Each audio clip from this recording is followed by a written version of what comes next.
Zombie virus revived after 48,500 years in the permafrost.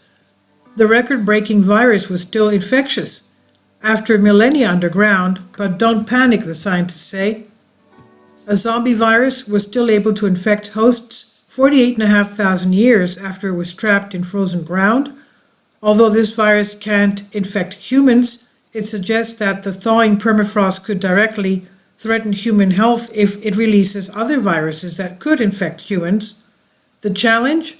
Permafrost is ground that remains frozen for at least 2 years straight, and it's common on Earth. Nearly 25% of the northern hemisphere qualifies for that. There's a lot trapped in permafrost that we don't want exposed, including ancient viruses. But over the past 50 years, the Arctic has warmed at a rate 3 times faster than the whole world, and this is causing parts of the permafrost to thaw, revealing mummified lions, wolves, woolly mammoths, and modern scientists can now study them. Now, as exciting as those finds are, though, there is a lot trapped in permafrost that we don't want exposed, including ancient viruses. Ancient zombie viruses?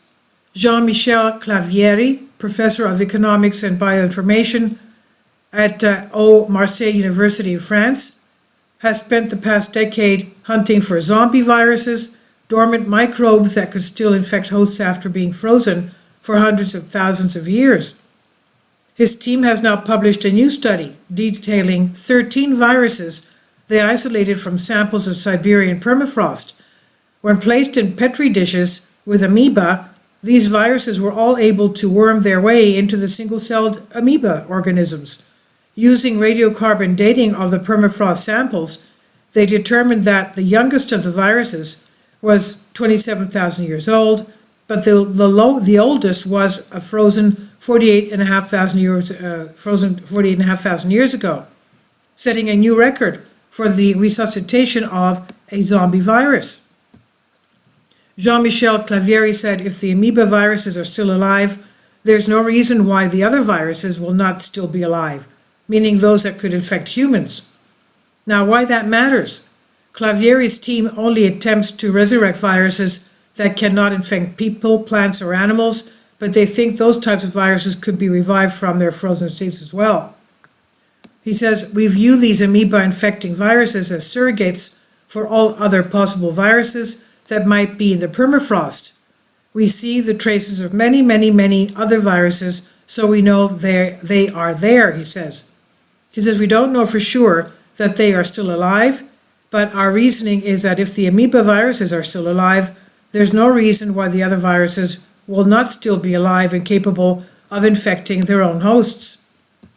But don't panic. We already know that thawing permafrost can release microbes that harm human health.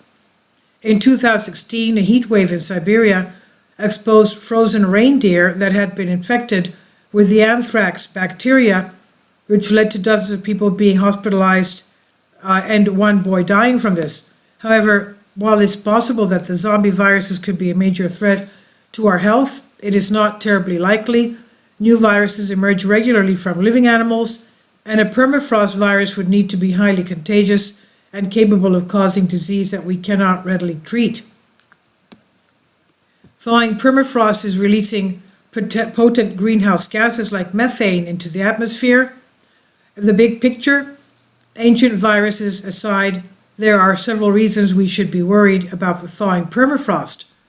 In addition to damaging the roads, buildings, and other infrastructure of Arctic communities, it's also releasing potent greenhouse gases like methane into the atmosphere, worsening the global warming that's causing the thawing in the first place. Radioactive waste could be next.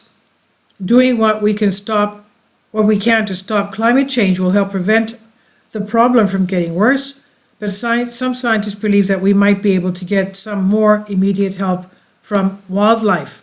Studies have shown that using animals to compact the snow on top of permafrost can help keep the ground below frozen, one startup is even looking to resurrect the woolly mammoth so that herds can keep the permafrost and many zombie viruses in it permanently frozen. This is interesting. Permafrost is a permanently frozen layer on our under Earth's surface.